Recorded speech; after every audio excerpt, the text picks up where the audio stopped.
ఏమన్నాడు? ఏ జాతరలో? గంగమ్మ జాతరలో పొట్టేళ్ళు తలలు నరికినట్టు రపా రపా అని నరుకుతానని చెప్పి ఆయన అంటానంటే దాని అర్థమైంది. మరి చంద్రబాబు నాయుడు అనే వ్యక్తి ఇంత మోసం చేస్తూ ఉన్నాడు కాబట్టి ప్రజలు అంత కోపాన్ని చూపిస్తూ ఉన్నారు. అందులో వాళ్ళ కార్యకర్తనే వాళ్ళ నుంచి మారి వైసీపీలోకి వైసీపీ కార్యక్రమంలో పాలు పంచుకొని మన అభిమానస్తుడై నెక్స్ట్ టీడీపీ ప్రభుత్వంలో టీడీపీ వాళ్ళను రపా ఏం జాతరలోది?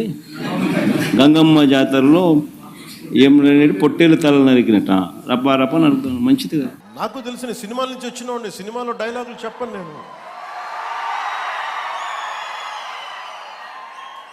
పుత్తుకలు కోసేస్తాం, మిడకాయలు కోసేస్తాం అంటే కోయడానికి మేమేమన్నా చొక్కా ఇప్పి చూపిస్తామా?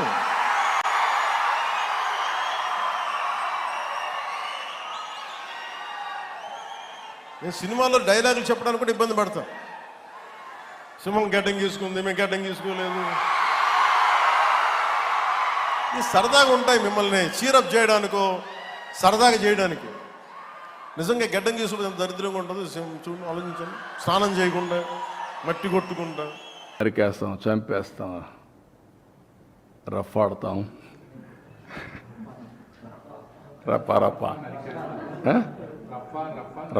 రఫా నరికేస్తాం. ఇలాంటి గంగ జాతరలో బలి ఇచ్చేస్తాం. ఒక గంగమ్మ జాతర కాదు, గంగమ్మ ఎవ్రీవేర్ ఉంటుంది, తిరుపతే కాదు. ఆ గంగమ్మ జాతరలో పొట్టేళ్ళు నరకడం అలవాటు. ఏ ఊరికి ఆ ఊరు ఇది ఇస్తారు, బలిస్తారు, పశువులు బలిస్తూ ఉంటారు. అది ఇప్పుడు మాట్లాడే పరిస్థితి. ఊర్లో గ్రామదేవతలు కూడా ఇచ్చేవాళ్ళు ఒకప్పుడు. ఒక ఊర్లో గ్రామదేవత ఉంటే శక్తిని బట్టి ఒక పొట్టేల్ని బలిచ్చేవాళ్ళు. అప్పుడు అది పెద్ద ఫంక్షన్ చేసేవాళ్ళు ఊర్లలో. మేము చిన్నప్పుడంతా చూసాం. ఇంటికి ప్రతి ఒక్కడు పెంచేవాడు ఒకదాన్ని, ఒక పొట్టేలు పెంచేవాళ్ళు, కొనేవాళ్ళు.